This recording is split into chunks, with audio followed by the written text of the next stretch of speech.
Мен 4 сынып оқушысы Садық Әлинұрмын. Мен демалыс кезінде осындай еңбек ертегілері деген кітапты оқыдым. Мен сіздерден осы кітаптан бір ертегіні айтып берейін. Тақырыптың аты Еленке батыр. Қалмақтың ұрыс кезінде сарбаздарының бәрі қырылып, Еленке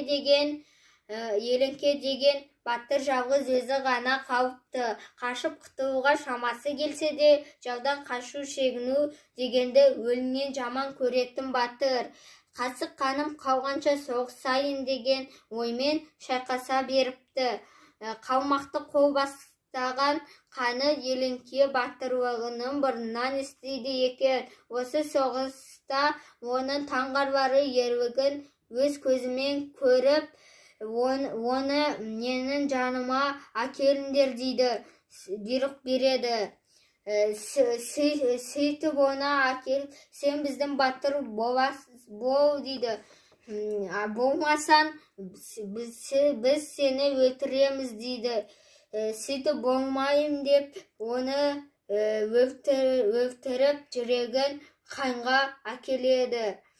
Осының жүрегі адамзаттың жүрегі ме, әлде басқа бір дененің жүрегі ме? Жақсылап қараңдаршы дейді сыншыларына.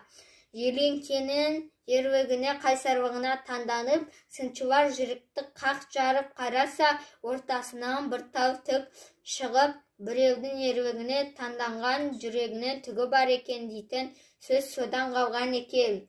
Мен сіздерді демалыс кезінде кітап оқуға шақырамын.